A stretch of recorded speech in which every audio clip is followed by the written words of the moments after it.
welcome to another edition of Wrestling Pulse. Alongside my partner Quad, I am J-Man. On this edition of the Pulse, we're giving you guys our Pulse Topix show. Have a lot of interesting stuff to talk about here. We were talking pre-production that this is one of the most jacked editions of the Pulse, Pulse Topix show that we have done in a very long time.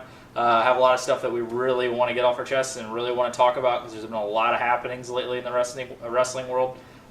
So as you can see by the topics above, below, I don't know where YouTube has it anymore. We have a lot to say and a lot of interesting stuff to talk about, so we're going to get to it. We kind of almost went into it on the preview. Yeah, we were just like, we need to do a topic show, and we're kind of teasing it, but yeah, so now we're going to get it out here. So I have a feeling, judging by the length of this video, get a bag of popcorn and a drink and sit back and enjoy it, because probably you'll be here for a while. Or you just put on a headset and continue on what you're doing. Yeah, do what you got to do, you know. I watch it sometimes. We watch videos, on treadmills. I'll do it. I'll run on a treadmill. I do it whenever I'm like doing just doing shit. Sprints. I don't think that would be a good thing to have like a video doing. No, sprints. I have the headphones on because I know what we look like.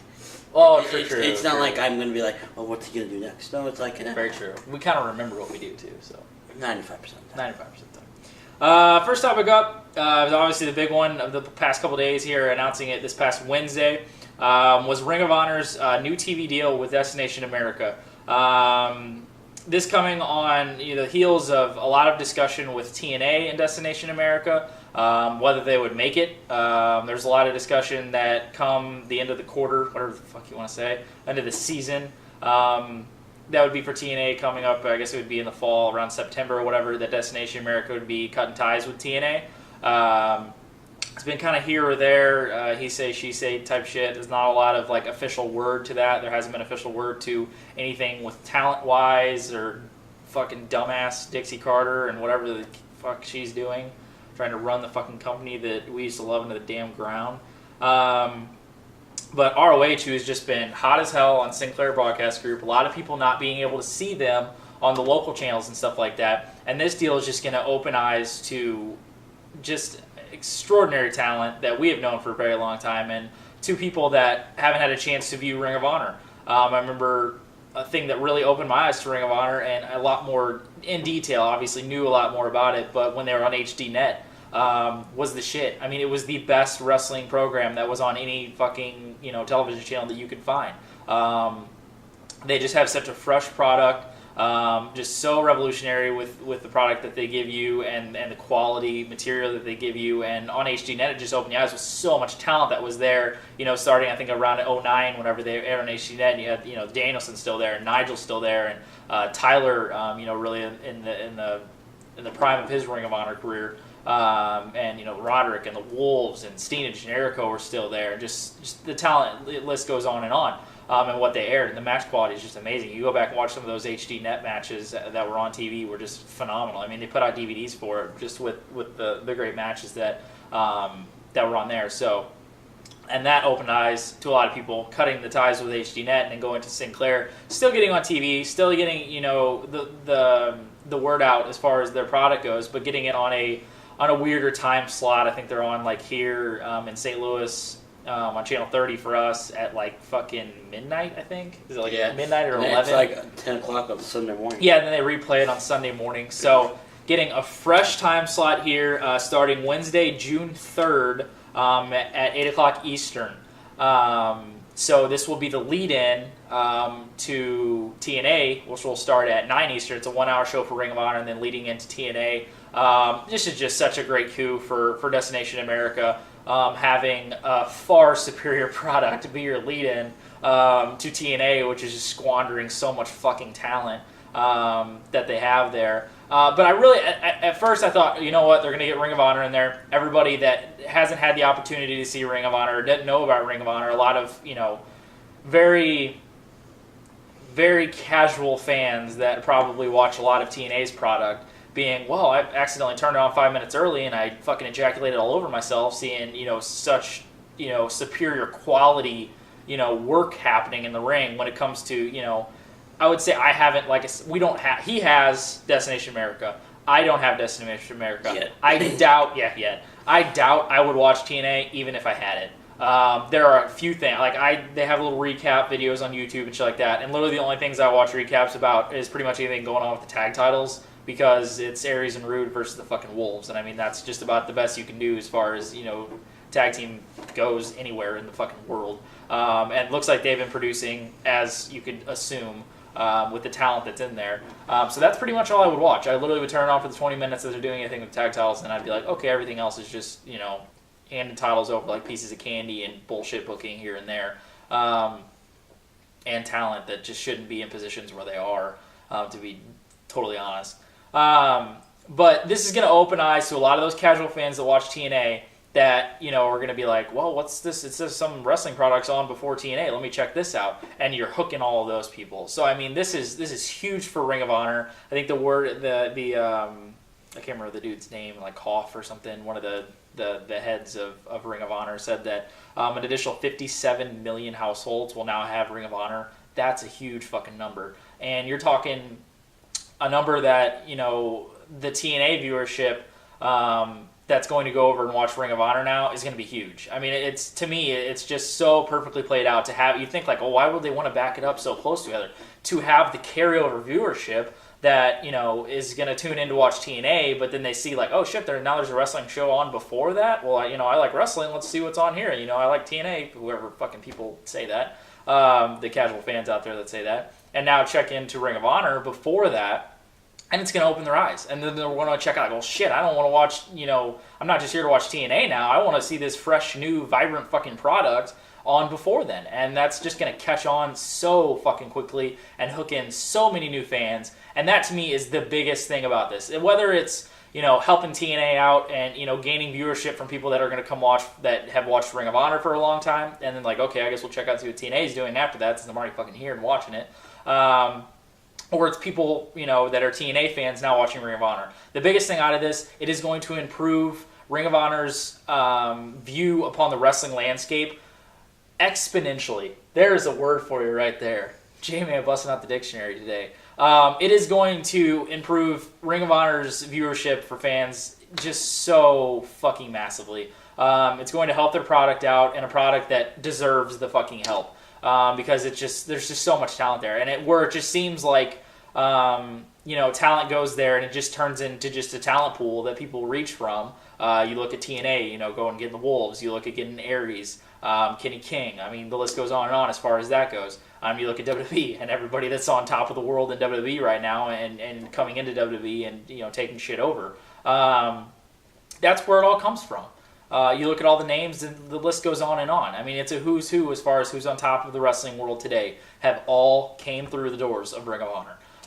So to have it to where they could cement themselves as being, you know what, we're not a talent pool to dig from. We are talent, and we are something that's going to stick with it and have, all this, great talent that we have, make a name for ourselves and make ourselves into what we hope for, which is making it the number 2 wrestling promotion in the United States, which is, to me, what this could be the dawning of and the genesis of the fucking, the next big promotion making their way. And, Ring of Honor's been there since 2002. They've been, the fucking king of the indies, and they've been, like we said, the talent pool that has had so much fucking depth and just links of talent that is just beyond fucking explanation. I mean, just so much shit has come through Ring of Honor. It's insane. So to not make it to where it's something you could just take from, and it's something to where, okay, these guys are out there to make a huge national name for themselves on a way bigger scale. I think this is huge for Ring of Honor, and I think this is awesome for Ring of Honor, and it's great to see all the talent that busts their ass off finally get to see these numbers of the people that are going to be viewing them now.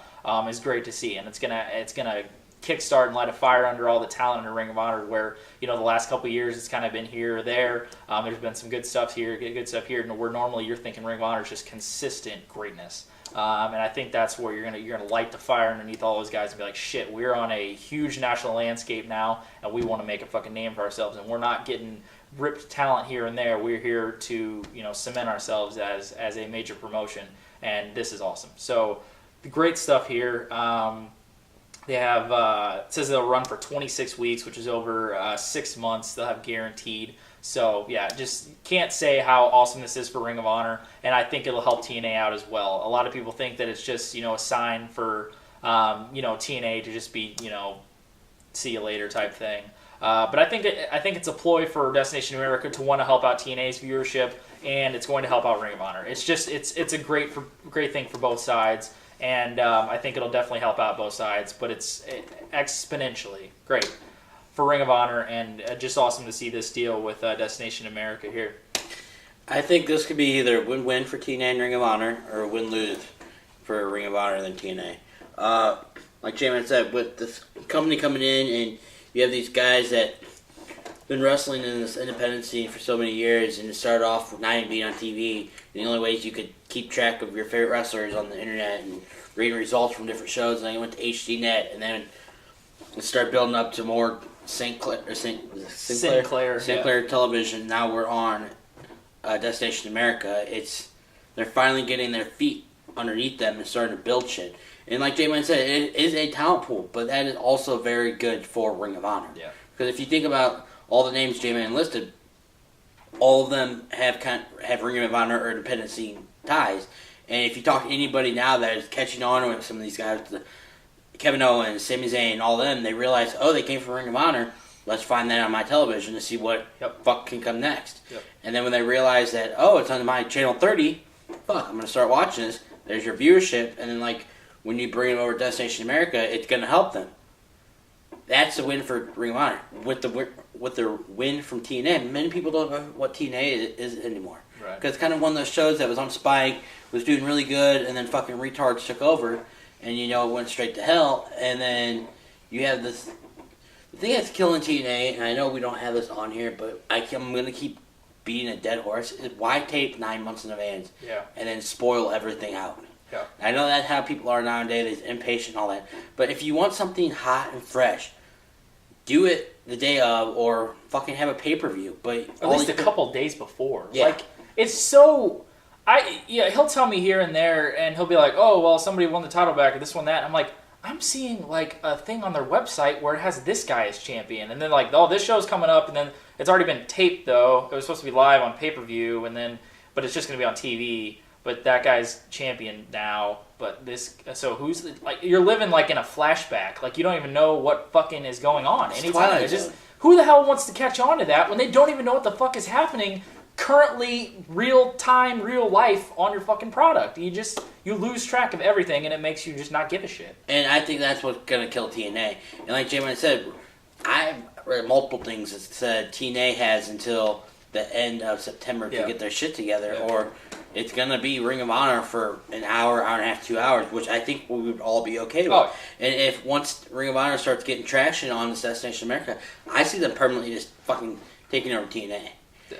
And it would be the best thing for both companies. Well, one thing I think that would be really cool if Destination America was and if they had a right person in charge of what was going on, was to maybe do some sort of combination type thing where you start maybe have some sort of invasion thing, or you get Ring of Honor hot for 6 months and they start to build a fan base with that, and they want to be like, I wonder what happened if you got those two shows together, and then maybe do some sort of conjoint thing. Now that could go bad in a lot of ways if you have people that shouldn't be in charge of it and that shouldn't be the head of those kind of ideas. But I think it's a fresh new idea that would catch on to a lot of people, and if you could get you get some interesting, great matchups there, and I think would be an intriguing storyline if you get the right people in charge of controlling that idea. And like James just said, they could do, if they do it that way and they combine, or even they could do a pay-per-view with these two companies and just start doing things like that.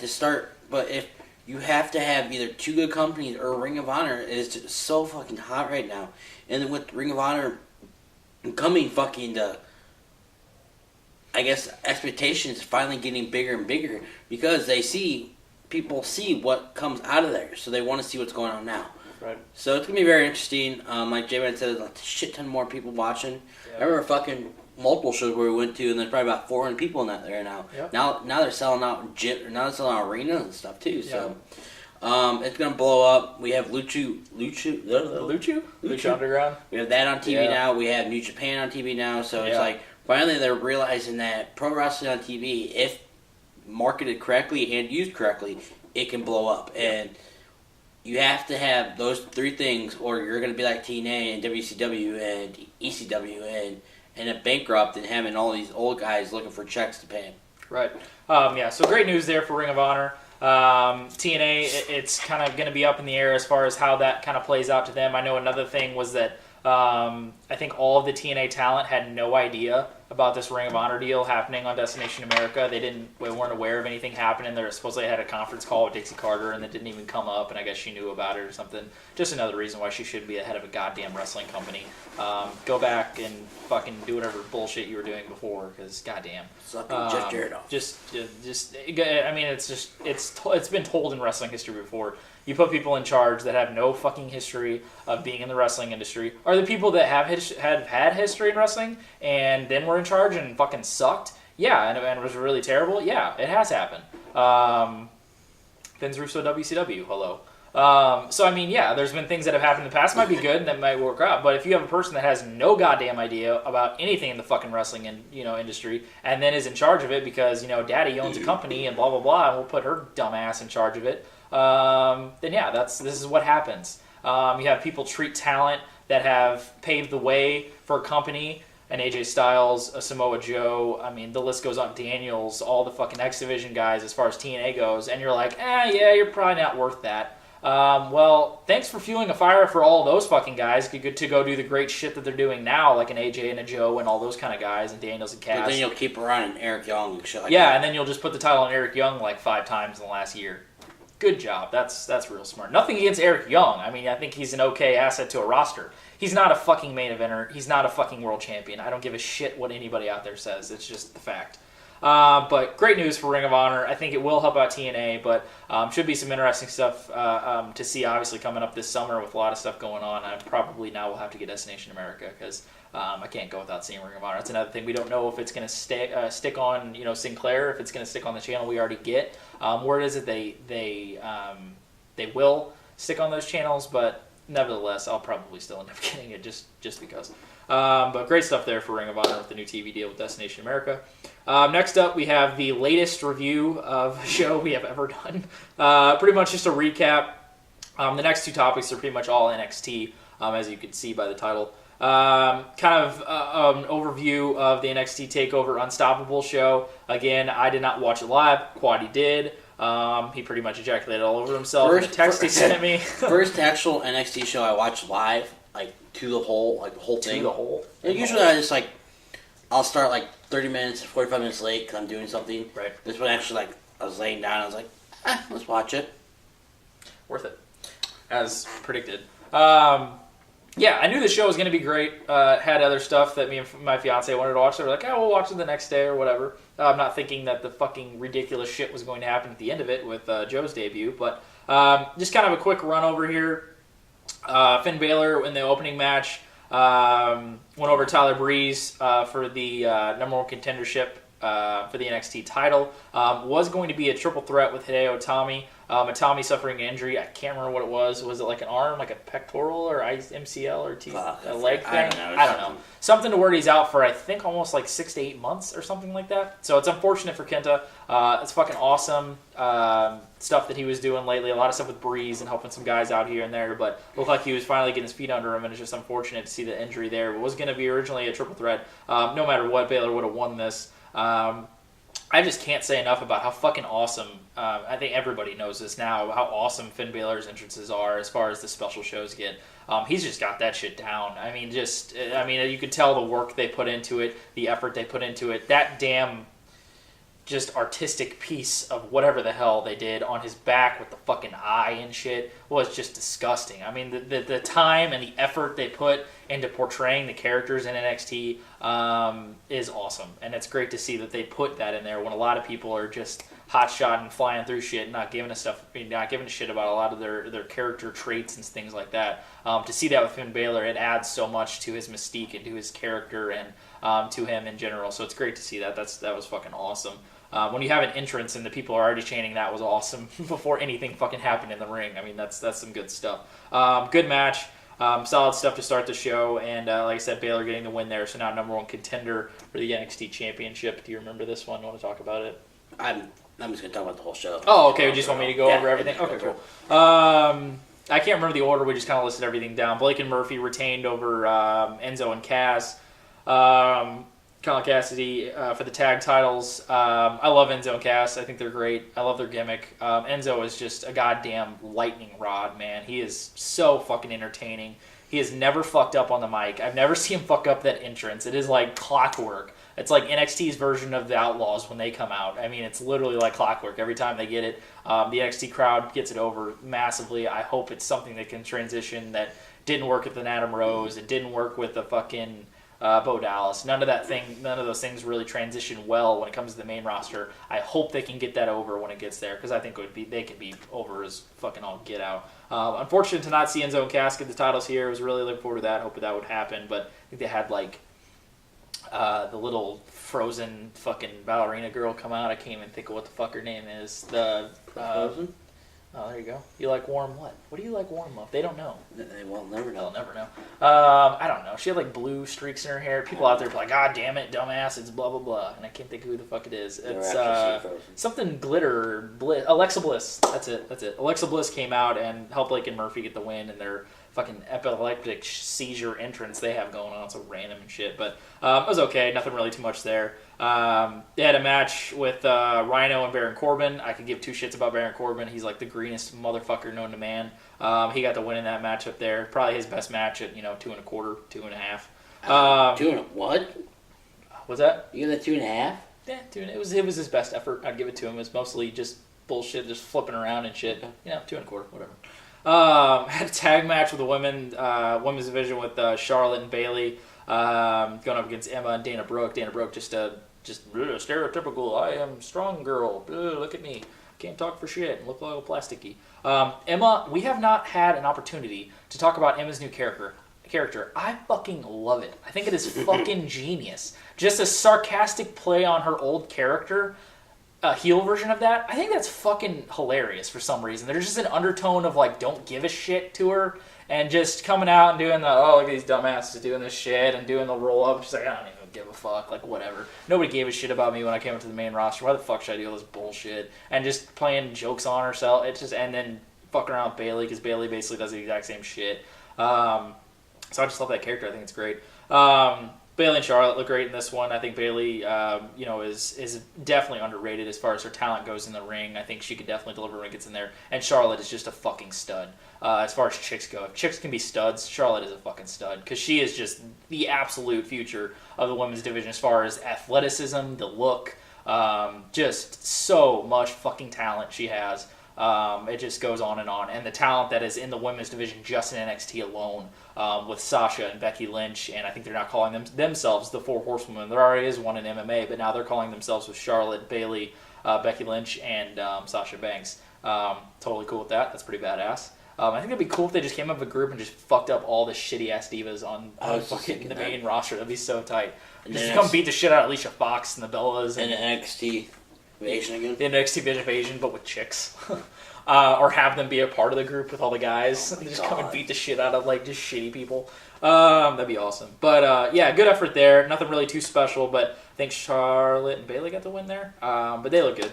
Solid stuff there. And then, wow, this NXT Women's title match with Sasha Banks and Becky Lynch. It was okay. Holy shit.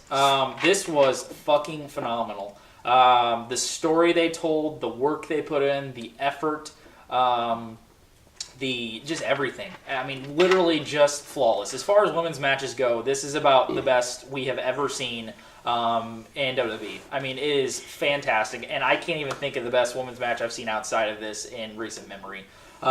This was fantastic. Sasha Banks is the boss. She is a boss. She is the shit. Sasha Banks is great. Can't put her over enough. She is outstanding. She's just got everything down. The character, the look, the ability in the ring, the ability to carry herself as a champion. With Charlotte and her, solid championship run, and then carrying it over to Sasha. She's a great heel.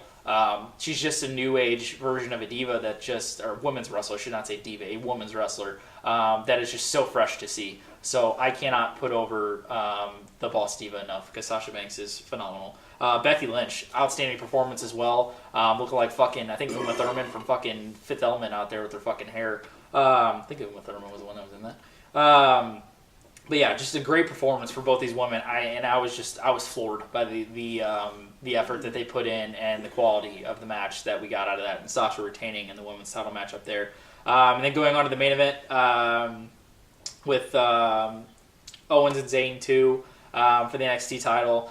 This kind of had to feel like it was going to end with something kind of sketchy going on or something really going on. Kind of got some solid work. Still okay, pretty good matchup for the time that they got, even though you knew it was leading to something else besides a finish to the match. Well, solid effort between that. They kind of played on the injury of Zayn. Owens coming out with Cena's shirt, which is so typical Steen. I mean, it's just typical shit that you would normally see, so that's great to see. I would love to see it on Sunday, too, with the at the Elimination Chamber. Would be great to see that as well. But we got that. We got a beat down from Owens. He was pretty, had the match well in hand. Brought a chair in and raising up to hit Zayn with the chair, and we heard some pretty familiar sounding music that sounded a lot along the lines of what we've seen in his past. A lot of speculation with Joe coming into WWE, whether he would come into NXT, the main roster, what would go on. But all questions were answered when we had Samoa Joe's debut at NXT Unstoppable. What a very apropos name for an NXT show for Samoa Joe's debut, Unstoppable. Because like I was telling Quaddy, I was like, I think that was the name of his TNA DVD or Ring of Honor DVD, one of the two. I think it was his TNA DVD though. But yeah, this is awesome. Had a stare down with Joe and Owens. Just the fucking still shot of that is just fantastic to see what the future can hold with that. Because to my knowledge, don't hold me to this, but I don't think those two have ever crossed paths. No. I don't think they've ever crossed paths. Not in Ring of Honor. And it's really a name, if you think of either one of them, you're like, God, it would be nuts to see this, or, see a Joe with Owens, or in the other case, it would be awesome to see an Owens with a Joe, like to see what would happen there, because they're just, just two of the same. They're cut from the same cloth, as far as athletic big men go. So, yeah, I mean, the continuation of thing into the future, the thought of what could be happening in the future with those two, and the kind of unknown future, which is really unfortunate with Sami Zayn and the injuries he suffered. I think Joe coming into this show, I don't know if it would have happened at this show if a Sami Zayn would have been or would not have been injured. I don't think it would have. I think it might have been held off on. But nevertheless, it was a great moment. Awesome to see. Really pissed off I didn't get to see it live because it would have been even better. But I kind of stayed away from everything. Robert trying to send me fucking pictures and shit. I'm like, God damn it, Robert, if you fuck this shit up before I see this damn show. What? Truthy? You see that Raw review? Chamber preview? Stand up? NHL Stanley Cup final? Where's that at? I want to see that final preview. Well, I guess we got to wait to see what happens in the conference finals. Go Ducks. But yeah, this is another great show. I mean, NXT has done nothing but deliver on all of these live specials. They've been tremendous. The Rival show is tremendous. Our Evolution was, I think we both was unanimous. Our show of the year last year was fucking fantastic. This was outstanding. It got over the right people. It progressed. That's one thing you don't see a lot. It's always like culmination in that start something new. It progressed things. It made you want to look forward to things in the future. Whether you look at a Baylor being number one contender, stuff going on with Sasha Banks and the tag title stuff, and then obviously Owens and Joe. To see that go into the future and the kind of unknown future of a Sami Zayn, but things that could maybe be looking up as far as after his injury goes, but definitely looking forward to anything going on with Kevin Owens and Samoa Joe. So great show. Ending with Samoa Joe's debut, we're going to get to him. Obviously, if you see the title, will be our next discussion. But awesome show, great to see, and really, just NXT doing exactly what NXT does, which is deliver. There's a lot about this pay-per-view or this live event that kind of caught my eye. Just starting off with the Finn Balor just winning that match, and like J-Man said, it's that entrance alone. I just cannot wait till Mania comes around. God. Just because he's already a fucking monster now, and everybody's already fucking just eating out of Palmer's hand, just waiting for another year or so in NXT or WWE to see what happens. A couple matches I really didn't care about was a Rhino. The two Divas matches were, you can't even call them Divas matches. The female wrestlers. Women's wrestling matches. Were fucking nuts. The singles one has to be in the top, 3 I've ever seen. Oh, yeah, easily. It has to be the top one I've ever seen live. Yep.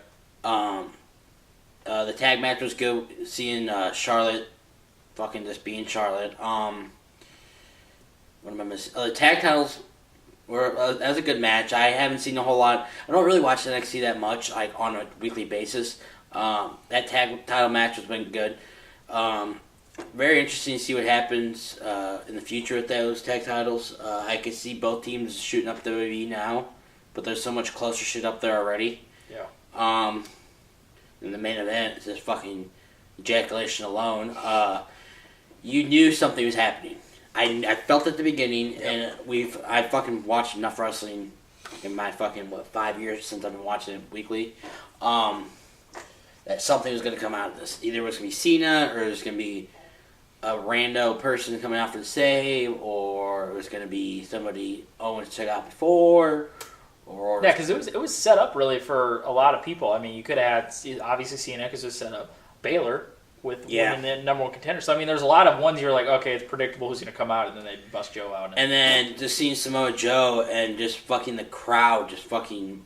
It felt like, and when I've watched NXT and a lot of these takeover shows, or not takeover shows, I guess. Yeah, takeover shows. Yeah, the takeover. It's like almost like a Ring of Honor crowd. Oh yeah. Because they're so into it. Yep. And they know what the fuck's going on. They're not there, John Cena's hot, I'm going to masturbate about him. No, they're there because they know it's going to be good. It's a lot of like cultish type thing, like cult. Yes. Like it's very like they know everything about it. They know all the entrances. They know all this and that, the moveset, the chants, everything. So it makes you want to pay attention. Yeah, it just proves how important crowds are to wrestling shows. Just like how we've said, Chicago or the bigger cities like that make okay wrestling shows really good, and they make really good wrestling shows great, and they make great wrestling shows fucking epic. And you know what I mean? It always ups it when you have a great crowd. It's just another puzzle piece to the show in itself. And like right after the show, I was sitting there with my girlfriend, and we were sitting there talking, and she goes, "Where are these filmed?" And I was like, "Florida. Me and Justin are going this summer."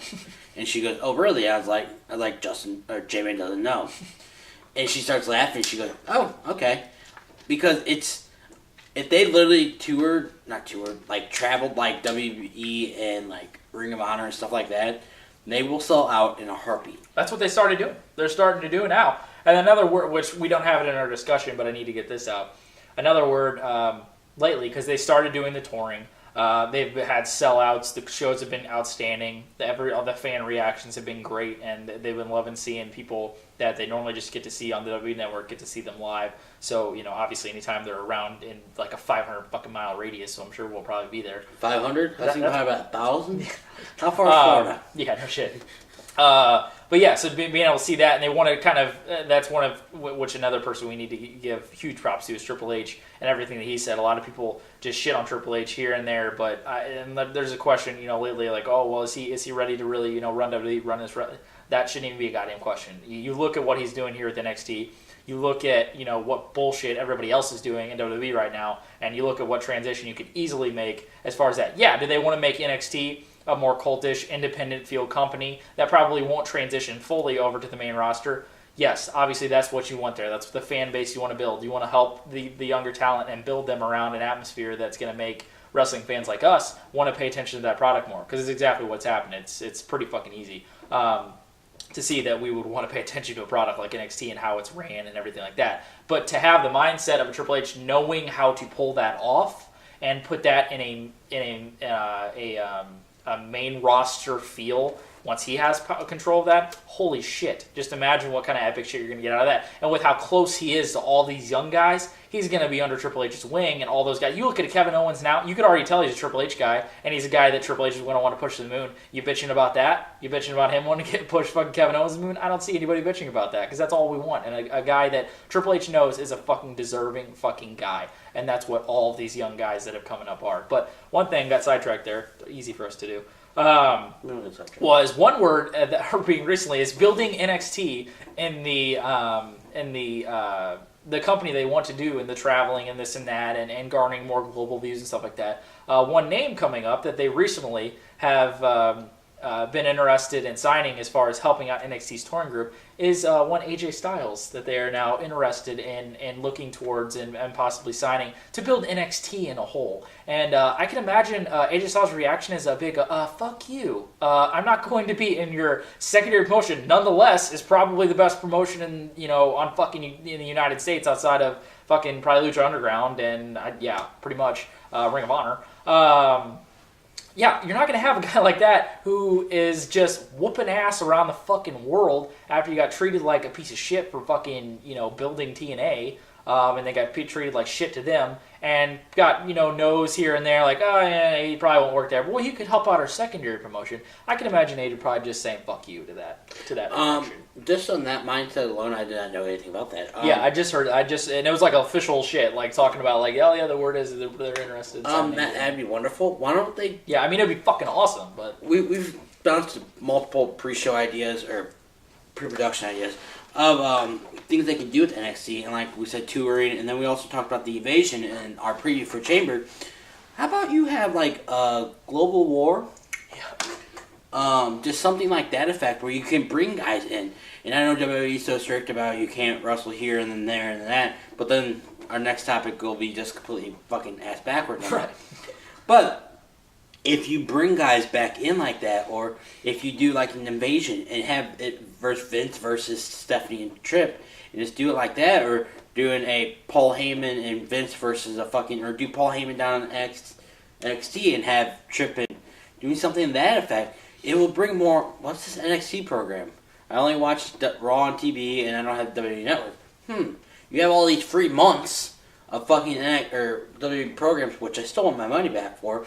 No shit. Why don't you just do something with that, and then be like, oh, fuck, I need to go watch NXT, or merchandise will fucking blow up, or shit like that. If you're wanting to get that bottom dollar back up, and since everyone's losing money because of this network, do something to that effect of just blowing WWE, or blowing up NXT, do something like that. Or doing like spotlights on these wrestlers so you can learn a little more about them. Yeah, that'd be true. That's a good point too.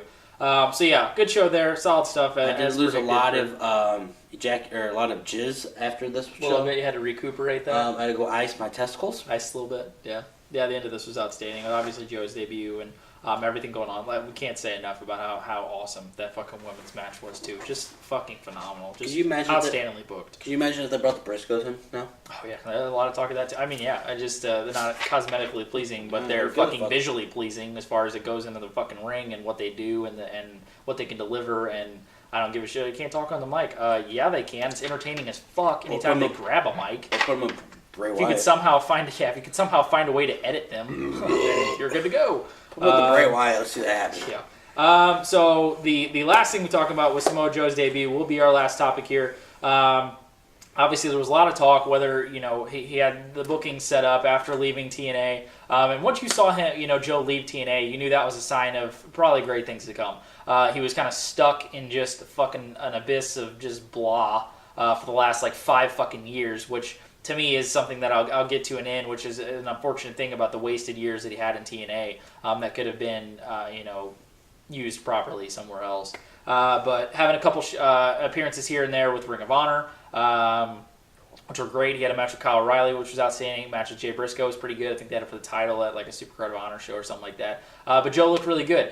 He looked, fired up. He looked rejuvenated because, again, when you're stuck in that just bullshit fucking world of doing nothing in TNA, why should you have any passion for what the fuck you're doing? Because you're just stuck. I mean, you're just working out a contract. You're not getting used to the ability that you should be as far as a talent that as a Samoa Joe. It goes along with all the wasted talent that that TNA goes through here and there, just doing bullshit when they're putting over guys that are fucking. It just, you had Rockstar Spud win the X Division Championship from Kenny King. That pretty much is TNA booking just right there. I mean, that just explains it. I'm just, what? There's a piece of candy. It doesn't matter if it's a title or not. I mean, you could basically just, here's a piece of paper. There you go. There's yours. They had a little HLA out last night, too. Oh, HLA? I think they have this new thing called the Dollhouse. What is that? With, like, Taryn Terrell as a heel? I don't know. I just saw HLA. I know Gail Kim was there. I think they had, like, a cage match, too, or something like that. I don't know what's going on. I think Velvet came back, and she's looking hookerish as ever. Which you're very upset about. She needs to be a classy woman. What about Paige? Paige did that? Paige is a classy citizen of this world and fantastic. Probably rocking that tee on Sunday. Right? I'm going to rock the Peter. The Peter. Are we going to get this up tonight? Yeah, we'll get up tonight. We'll get it up. What? That's what? I'm still up from the NXT show. Zing! Yeah, so you knew some great things were going to come. Once he left TNA, did a couple appearances in Ring of Honor, and there was always the talk of, well, is this maybe a sign that he could possibly finally get signed by WWE? There was obviously a lot of people within WWE years ago that were legends or people there that were like, God, I love this Joe guy. I know Stone Cold was like super fucking loved Smojo, just constantly just berated management as far as we know, that trying to get this guy signed because he loved him so much. And when you have legends like that talking about a guy, I mean, you can't turn a blind eye to that kind of stuff. But there's just more talk here and there. I know there was a lot of discussion with, I think, Triple H had discussion with Samoa Joe. And I think the stars really aligned as far as, having him debut at this Unstoppable show with the Sami Zayn being injured. Which is really unfortunate because you would have had a elongated feud with an Owens and a Zayn probably ending with Zayn. You can still do that, though. In the long run. I just don't think you can do it immediately. You could still do it, obviously, and they'll probably, get back to it on the main roster, which, thanks. Just sign me up for that whenever that happens again. But this just kind of worked out. It's putting him in here, facing him off with the Kevin Owens, something we have wanted to see forever. And yeah, a lot of interesting notes as far as this deal. It's a non-exclusive deal, so he is able to work some indie dates here and there. I think it's non-televised, I believe it said. So I think he is listed for an iPay-per-view in June for Ring of Honor. I think it's an iPay-per-view. It better be a goddamn iPay-per-view with the Dream Tag match they have set up with the Ring of Honor Tag Champions, The Addiction, Daniels and Kaz, going up against Samoa Joe and AJ Styles. So pretty much jizz. That should be fucking outstanding. So that is at Best in the World in the middle of June. I don't know. It's in the middle of June sometime. No, we'll be there. Oh yeah, we'll be there for that one. But yeah, I got to keep the Joe name, the Samoa Joe name, when he debuted. The announcer said it was on the T-shirt, which was another part of his deal, which sold out immediately on WWE.com, as you could predict. But the announcer saying, "Oh, it's Samoa Joe," when you had the Titantron say it and being on the shirt and everything. That's another deal with being a non-exclusive deal and not having it to where he's fully signed with WWE and can only perform for WWE, and not being on the main roster, I think, was another thing for having the name. So. Who knows what fucking name they're going to come up with if they actually, go through with a full signing of them and then come up with some bullshit. Who knows? They did the same thing with Kenta. Kenta debuted, came out, everybody knew him, as Kenta. He's like, I am Kenta, now I am Hideo Itami. And everybody's like, okay. I guess that's what we'll do. And it does include, another big thing, this deal including limited WWE dates for NXT. I believe he was in a match for one of the upcoming NXT shows or something like that. It's very non-exclusive. Non-exclusive should be really underlined here because it seems like everybody's just jizzing all over themselves like, oh God, Joe's going to be in WWE. He'll be in the main roster in like a fucking month. It shouldn't take many time. It'll be a feud and this and that. I don't think that's going to be the case. I think it's going to be a long, drag-out thing that finally will get him eventually fully signed by WWE, I would imagine. I think the feeler's out there. I think it's a lot of the deal with again, the time and the circumstance of this happening. I think it was going to be something that was going to happen in the long run, but I think with everything happening for this show, with Sami Zayn being injured, probably not going to be there for the next couple months, bringing him in here, doing the square-off thing, and still having indie dates that he will be performing over the next couple months. I know there was still some, like a TV taping, something like that, in like Ring of Honor in September. That I think he was still listed for, and obviously that iPay-per-view that should be on iPay-per-view for Best in the World in June. So, with a lot of those kind of things being that, it kind of makes it to where this non-exclusive deal and this kind of interesting deal that they have for WWE comes up. But I still think it's going to be something that's going to be a fully signed type thing in the next couple of months. But it's not something where you're like, okay, he's going to be there every single week, and he's going to be doing this, and then he'll be on the main roster, and he'll be just like Kevin Owens, and this and that. And, it's not going to be like that. It's almost like an NXT... or like an NXT version of a Brock Lesnar deal, where it's a limited kind of basis thing, limited appearances, and this and that.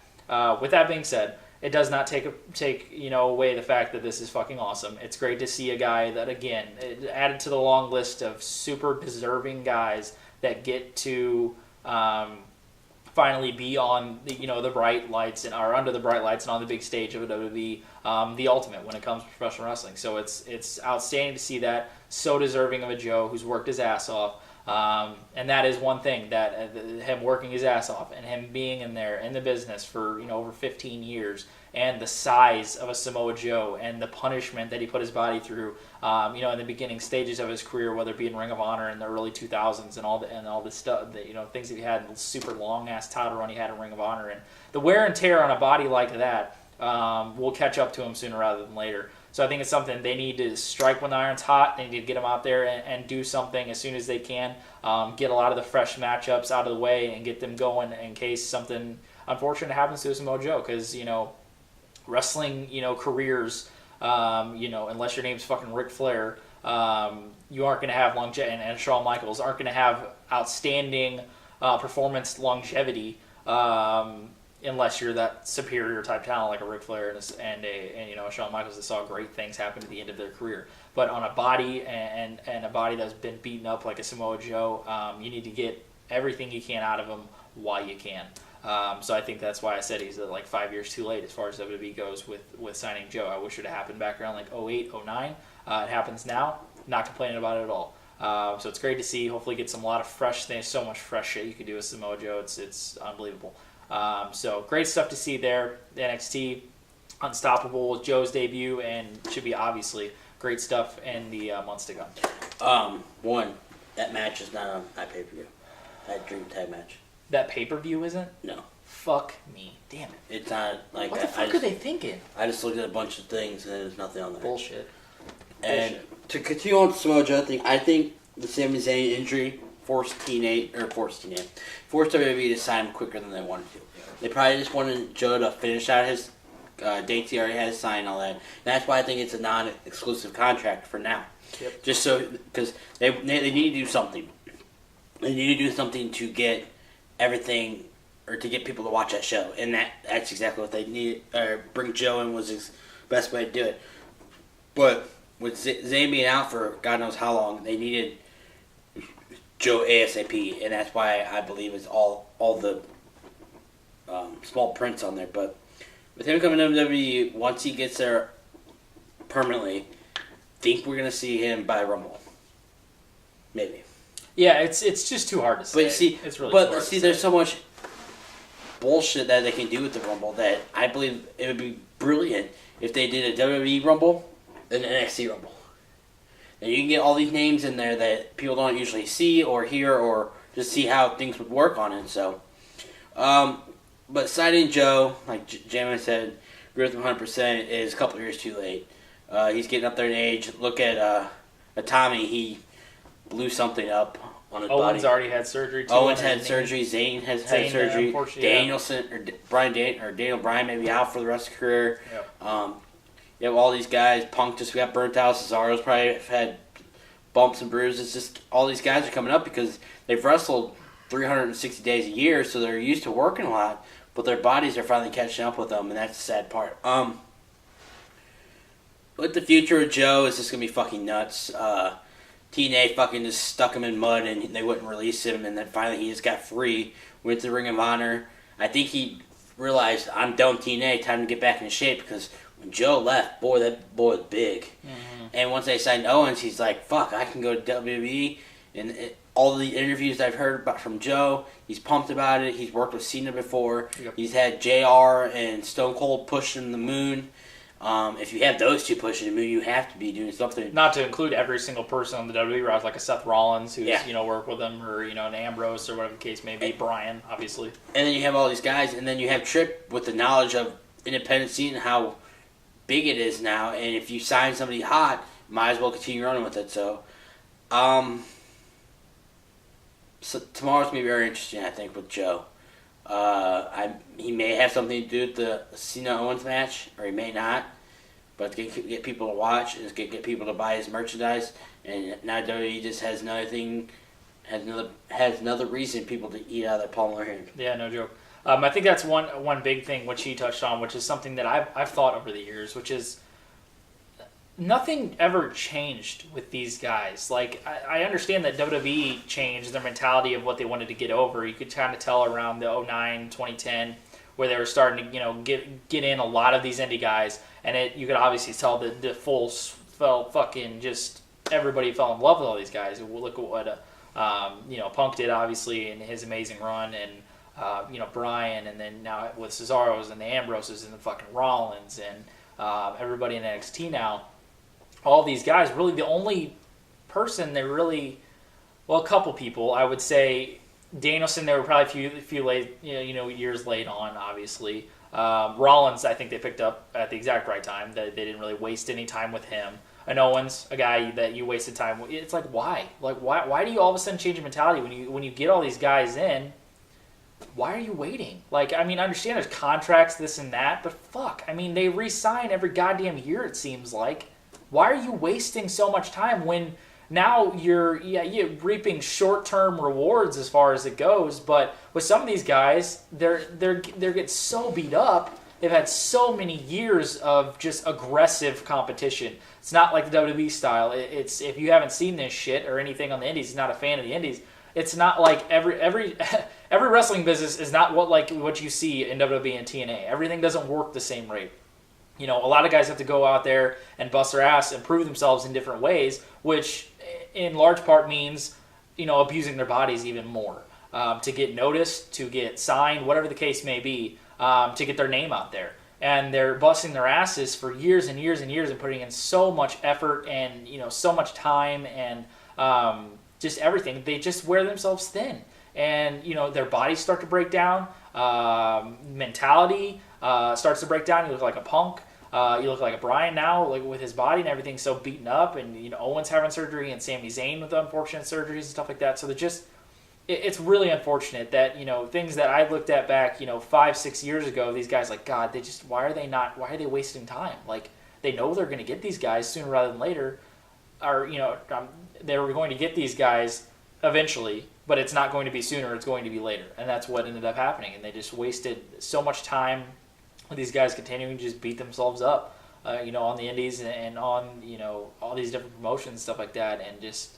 It's really unfortunate that you didn't see a lot of these guys get signed a couple years earlier because you would have so much more longevity as far as them and the fresh shit that they could have did then. And not saying they're not pumped to do it all now because you look at Kevin Owens and a Seth Rollins and a Sami Zayn, and I think once Sami Zayn gets healed up, but the unfortunate things like a Punk and a Bryan and everything that happened there is just... It's going to be on TV. What happened? It's going to be on TV. How's it going to be on TV? It's a badass cover. It's got Adam Cole on it. It better be. Saturday, June 20th. That's not our show, dude. That's no, not ours. Not ours. That Dream Tag Match. Oh, no shit. No, because they're saying returns to Terminal 5 in New York City, and to pay-per-view on June 19th was Best in the World. Much Battle of the Belts between Jay Briscoe and Lethal. But the very next night, the stars of Ring of Honor will be back at Terminal 5 on the first stop of the Aftershock tour. So that show will be on there? It's guaranteed to change on entire landscape. New number one contender, blah, blah. Nigel, no doubt, have his hand full, blah, blah. But until... Then he's been busy signing matches no one expect to happen. Today he will announce to the world what is lined up for June 20th. The Dick Street, Christopher Daniels, and Cavs versus AJ Styles and Samoa Joe. Cool. So that's cool. So you get to see that match. Yeah, and Jack Leatherboard. Pretty much. But yeah, I guess this is pretty much it. Like we said, we sat here for probably far too long. But we got out everything. I think it's hockey time, guy. That's pretty much what we got to do. But yeah. So now wrap up our Pulse Topic show for my partner Quad. I am J-Man. Be sure to check out our Elimination Chamber review tomorrow night. After that show. I guess it's time to get out of here. Thank all you guys for watching another edition for Wrestling Pulse, the Pulse, professional wrestling world.